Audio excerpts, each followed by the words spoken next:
habría que recurrir a un milagro de la genética política para admitir que una criatura de Franco nació con vocación democrática. Luego ha hecho sus piruetas para ofrecer una imagen distinta, pero fue un heredero directo de Franco. Estas no son palabras mías, son las palabras que dedicaba a la legitimidad de Juan Carlos I, Marcos Ana. Son las declaraciones de uno de los miles de reales luchadores y luchadoras por la democracia a los que les debemos que hoy podamos estar aquí debatiendo. A quienes no se les dedican panegíricos en la televisión pública, quienes siguen cargando a sus espaldas sentencias judiciales que les tachan de sediciosos, traidores, bandoleros y desafectos. Y hay quienes trágicamente ni siquiera pueden ofrecernos su testimonio porque permanecen en paradero desconocido, enterrados sin sepultura en las miles de fosas comunes que inundan la tierra de este país. Porque, señorías, España es el segundo país del mundo con mayor número de desaparecidos forzosos, solo superado por Camboya. Se calcula que más de 88.000 personas continúan enterradas en fosas comunes sin identificar. Marcos Ana fue uno de los miles de defensores de la democracia, de la legítima Segunda República, que cruzó el país en marzo de 1939 para alcanzar el puerto de Alicante. Todas las fuerzas políticas, democráticas, sindicales que se habían enfrentado al golpe de Estado franquista vinieron al puerto de Alicante porque veían en él la única salvación ante la inminente victoria del fascismo. Miles y miles de personas, de familias enteras, se congregaron ante el Mediterráneo, esperando zarpar hacia una paz que nunca llegaría. Hace 75 años el puerto de Alicante se convirtió en una cárcel de agua. Los barcos esperados no llegaron gracias al bloqueo de los buques franquistas, aunque es necesario recordar... Señor Maluenda, por favor, le ruego guarde silencio. Aunque es necesario recordar que entre tanta oscuridad un barco llamado Stanbrook, conducido por un admirable y solidario capitán británico, salvó de las fauces del franquismo a 2.638 pasajeros. Algunos de ellos formarían parte de la división Leclerc, de la 9, de esa división de la resistencia francesa que entró a liberar París, conformada por más de 150 españoles. Pero en el puerto de Alicante, tras la salida del Stanbrook y la entrada de los fascistas italianos de la división Littorio, lo que seguiría sería el final de la guerra. Y al día siguiente de la toma del puerto se escribiría el tristemente conocido bando de guerra que celebraba cómo el pueblo se encontraba cautivo y desarmado.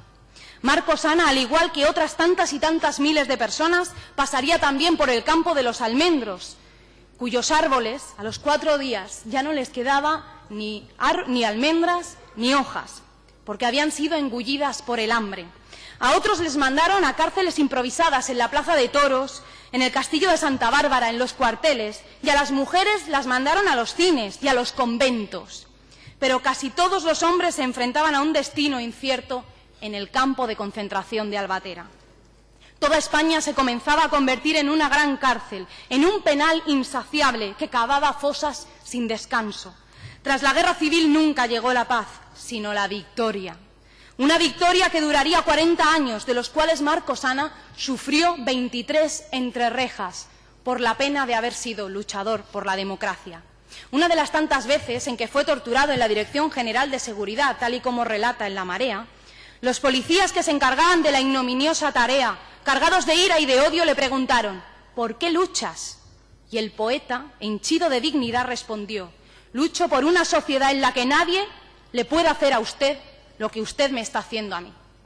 Y ese es el espíritu, el mismo que a sus 94 años le ha hecho salir, junto a otros cientos de supervivientes de la barbarie que siguen en pie, a defender el derecho a ser consultados. Como Kiko, guerrillero antifranquista, al que oficialmente en esta democracia se le sigue considerando bandolero, continúa luchando por defender un futuro de justicia e igualdad, y salió en Alicante a defender el derecho a ser preguntado, a poder participar de esta democracia que contribuyó a construir y de la que se le ha apartado nuevamente, porque el régimen ha decidido por su cuenta, porque el rey Juan Carlos I, designado por la gracia del caudillo, ha decidido abdicar tras unos resultados electorales en las europeas que han hecho moverse los cimientos del sistema.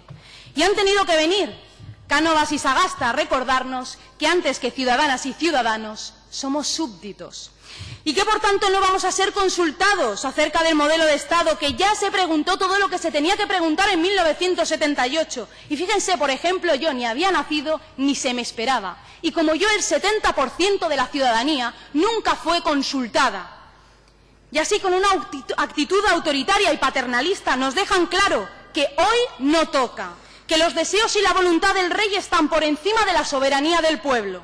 Algo que ya está reflejado en el artículo 56 de la Constitución, que deja meridianamente claro que no todos somos iguales ante la ley y que vivan las cadenas, que la persona del rey es inviolable y no está sujeta a responsabilidad. La regla de la absoluta irresponsabilidad regia, fiel reflejo del viejo aforismo británico, el rey no puede hacer nada mal. Así el rey se sitúa por encima del debate político y al margen de los tribunales de la justicia, porque no se le puede perseguir criminalmente, no se le puede demandar ante la jurisdicción ordinaria. La irresponsabilidad del rey fue uno de los aspectos criticados en el debate parlamentario de la Constitución y se planteó por algún sector la hipótesis del rey corrupto, del asesino o del violador. Pues bien, también heredará Felipe esos privilegios absolutamente anacrónicos e injustificables. Mongolia ha tenido que actualizar su portada, pero a lo mejor ni siquiera hacía falta. ¿Por qué? Porque también quieren blindar la inviolabilidad del rey abdicado. Y no solo eso, sino que preocupados por las relaciones entre Juan Carlos de Borbón y escándalos como el asesoramiento al yernísimo Iñaki Urdangarín, relaciones oscuras entre empresas y dictaduras del petróleo, PP y PSOE quieren blindar la inviolabilidad del rey. Señorías, no es democrático ni tampoco es compatible con principios de republicanismo concebir la jefatura del Estado como una propiedad privada que pase de padres a hijos, concebir la más alta institución de una democracia como un título nobiliario cuya legitimidad se basa en la sangre no es compatible con la democracia.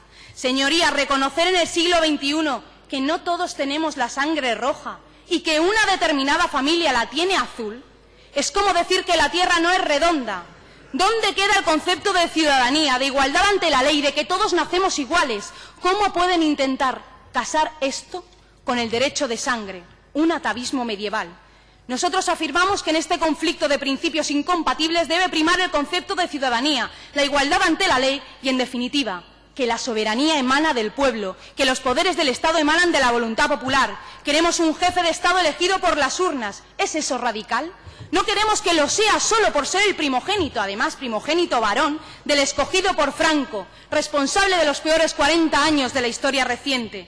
Ese ha sido siempre nuestro deseo, pero hoy aquí solo pedimos dar a la ciudadanía la palabra, porque la gran mayoría no pudimos decidir en aquel kit completo que presentaron a votación en un momento en que la correlación de fuerzas políticas demostraba que el dictador lo tenía todo atado y bien atado. Señorías, la sociedad ha cambiado, las necesidades también, y hace mucho tiempo que se violan los principios constitucionales garantes de derechos, y tan solo se cumple con implacable fanatismo aquel que reformaron quienes ahora blindan de nuevo la capacidad de consulta popular. La Constitución del 78 no puede ser utilizada como una ley de punto final, cuando al bipartidismo y a la monarquía le convenga. Señorías, cumplir el artículo 92. No es necesario para ello reformar la Constitución. Existe y dice que se puede preguntar a la ciudadanía cuando se traten temas que sean de una cuestión de problemática importante. Cumplir el artículo 92, que permite la consulta popular, sí se puede, si se quiere. Defender el derecho a decidir siempre. Esos son los principios irrenunciables de la tradición republicana. Decidir, dejar decidir a las mujeres sobre nuestro propio cuerpo, de los pueblos sobre sus deseos y necesidades. Yo, por supuesto, si se me dejara decidir, lo haría en los términos en que lo entendió Luis Jiménez de Asúa, diputado del PSOE en las Cortes Constituyentes de 1931. Si la República no hubiera venido para mudarlo todo, no merecería la pena haberla traído. Y por eso quiero vivir en un Estado en el que pueda decidir.